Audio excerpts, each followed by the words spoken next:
Delhi police के अफसरों ने वह इमारत फिर से खाली करने का आदेश दिया, लेकिन कोई भी पुलिस वाला वहां जाने के लिए तैयार नहीं था।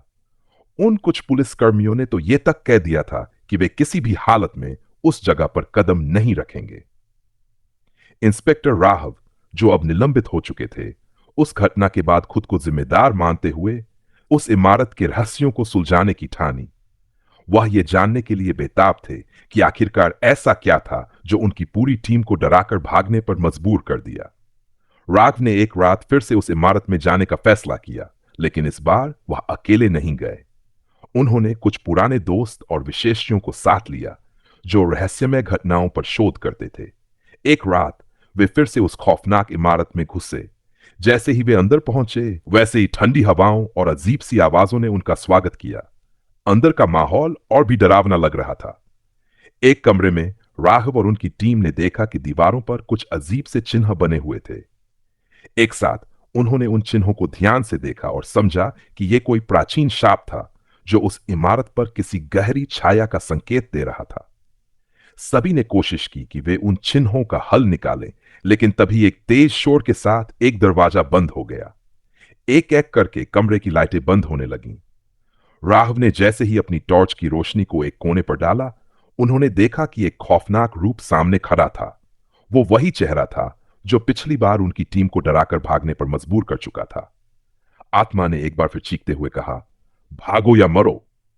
इस बार राघव का डर कम नहीं हुआ था, बल्कि उनका साहस और बढ़ गया। उन्होंने टीम को आदेश दिया कि वे किसी भी हालत में पीछे न हटें। फिर उन्होंने देखा कि सामने की दीवार पर एक बड़ी सी तस्वीर थी, जिसमें एक अजनबी चेहरे की परछाई थी। वो कोई और नहीं, बल्कि उस इमारत के पहले मालिक की आत्मा थी, जिसने अपने जीवन में कई काले कर्म किए थे। राघव ने उस तस्वीर की ओर बढ़ते हुए कुछ मंत्र पढ़े और अचानक एक जबरदस्त धमाका हुआ। एक चमत्कारी रोशनी ने उस खौफनाक आत्मा को हर तरफ से घेर लिया और धीरे धीरे वह गायब हो गई। उस रात के बाद इमारत में फिर से कोई अजीब घटना नहीं घटी। लेकिन जब तक राघव ने उन काले रहस्यों का पर्दाफाश नहीं किया, उनकी आत्मा को शांति नहीं मिली थी। हालांकि उन्हें निलंबित कर दिया गया था, लेकिन उनका नाम अब भी दिल्ली पुलिस में एक साहसी अफसर के रूप में याद किया जाता है।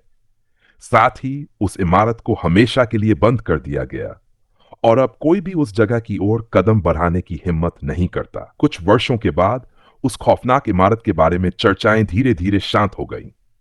लेकिन जो लोग उस मोहल्ले के आसपास रहते थे, वे कभी कभी अजीब चीजों की शिकायत करते।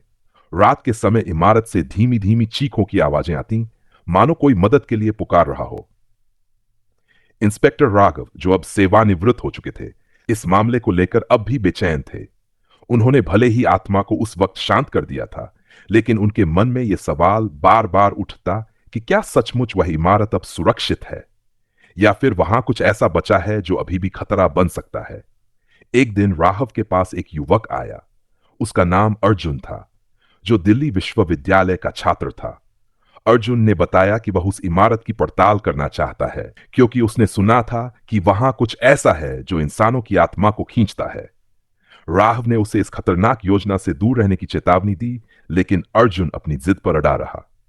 रात का सफर, राघव ने अपनी अनिच्छा के बावजूद अर्जुन का साथ देने का फैसला किया। उन्होंने दो और अनुभवी लोगों को अपने साथ लिया, जिनमें एक पुरातत्व विशेषज्ञ और एक तांत्रिक शामिल थे। वे चारों रात के समय उस इमारत में गए।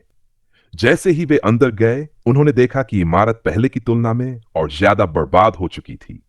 दीवारों पर नई दरारें थी और फर्श पर अजीब निशान बने हुए थे। अर्जुन ने इमारत के एक कोने में एक संदूक देखा। जब उन्होंने उस संदूक को खोला, तो अंदर एक पुराना काला ग्रंथ मिला। उस ग्रंथ में कई प्राचीन मंत्र और चेतावनियां लिखी हुई थीं। तांत्रिक ने ग्रंथ को पढ़ते हुए कहा कि यह ग्रंथ उस आत्मा के शाप का स्रोत हो सकता है। जैसे ही उन्होंने ग्रंथ को छुआ, पूरे कमरे में ठंडी हवाओं का एक तेज झोंका चलने लगा। अचानक एक परछाई कमरे के कोने से निकलकर उनके सामने आ गई। वह आत्मा फिर से प्रकट हो चुकी थी, लेकिन इस बार वह और ज्यादा शक्तिशाली और क्रूर लग रही थी। उसने गुस्से में कहा, तुमने मेरी शांति भंग की है, अब तुम सब मरो। राव और उनकी टीम ने खुद को बचाने की कोशिश की, लेकिन आत्मा ने इमारत के सारे दरवाजे बंद कर दिए। तांत्रिक ने जल्दी से अपने पास रखे मंत्रों और उपकरणों का इस्तेमाल किया, लेकिन आत्मा पर उनका असर नहीं हो रहा था। अर्जुन ने ग्रंथ को ध्यान से देखा और उसमें लिखा एक अंतिम मंत्र जोर से पढ़ा। जैसे ही मंत्र पूरा हुआ, आत्मा ने एक जोरदार चीख मारी और पूरे कमरे में आग की लपटें फैलने लगीं। पूरी इमारत कांपने लगी और एक बड़ा धमाका हुआ। अर्जुन, राघव और उनकी टीम किसी तरह जान बचाकर बाहर निकलने में कामयाब रही। जब उन्होंने पलटकर देखा तो इमारत पूरी तरह से ढह चुकी थी। तांत्रिक ने बताया कि आत्मा अब हमेशा के लिए खत्म हो चुकी है, लेकिन उस ग्रंथ को कभी किसी के हाथ न लगने देना चाहिए। राव ने उस ग्रंथ को गंगा नदी में प्रवाहित कर दिया। इमारत की जमीन को सरकार ने अब एक स्मारक बना दिया है, ताकि कोई और वहां दोबारा जाने की हिम्मत न करे। लेकिन आज भी कुछ लोग कहते हैं कि अगर उस जगह पर रात में जाओ तो हल्की हल्की चीखें सुनाई देती हैं, मानो आत्मा अब भी अपना बदला लेने की ताक में हो। इमारत के गिरने और ग्रंथ के गंगा में प्रवाहित होने के कुछ महीनों बाद अर्जुन और इंस्पेक्टर राघव की जिंदगी सामान्य हो गई थी, लेकिन जो हुआ था उसकी यादें अब भी उनके दिलो दिमाग में ताजा थीं। अर्जुन ने इसे अपनी जिंदगी का सबसे बड़ा अनुभव माना और उसे अपने कॉलेज के दोस्तों के साथ साझा किया। एक रात अर्जुन के कमरे में अचानक अजीब सी ठंडी हवा चलने लगी। वह जैसे ही उठा, उसने देखा कि उसकी खिड़की अपने आप खुल गई है। खिड़की के बाहर घना अंधेरा था और अचानक उसे लगा कि किसी ने उसका नाम पुकारा, अर्जुन। उस आवाज में कुछ ऐसा था जिसने अर्जुन को ठंड से जकड़ दिया। उसने डरते हुए खिड़की बंद की और सोने की कोशिश की, लेकिन वह महसूस कर सकता था कि कोई उसकी परछाई की तरह उसे देख रहा है। राघव के जीवन में हलचल। दूसरी ओर इंस्पेक्टर राघव को भी अजीब घटनाओं का सामना करना पड़ा।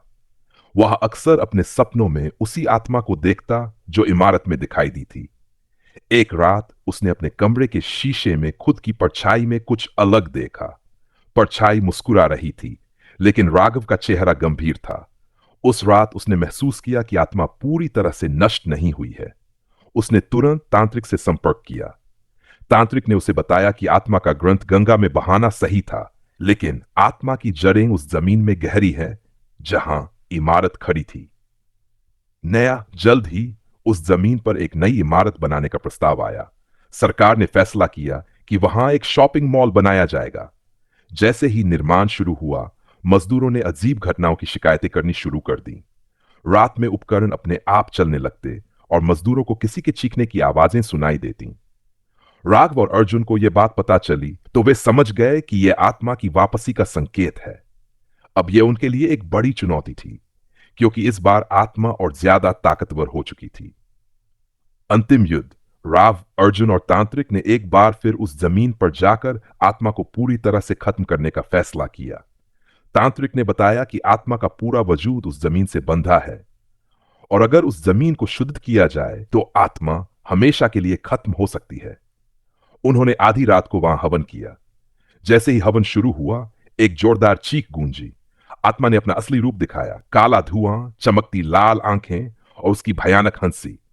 उसने चिल्लाते हुए कहा, तुम मुझसे बच नहीं सकते। ये मेरी जमीन है और मैं इसे कभी छोड़ूंगी नहीं। तांत्रिक ने अपनी पूरी शक्ति लगाकर मंत्र पढ़ना शुरू किया। राघव और अर्जुन ने भी हिम्मत बनाए रखी। अचानक जमीन फटने लगी और एक भयानक विस्फोट हुआ।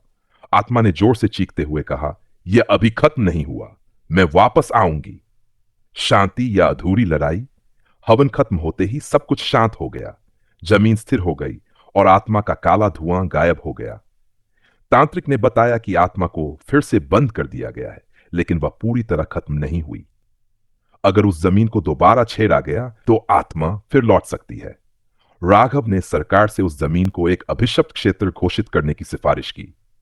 अर्जुन ने वादा किया कि वह कभी भी ऐसी जगहों के रहस्यों को छेड़ने की कोशिश नहीं करेगा।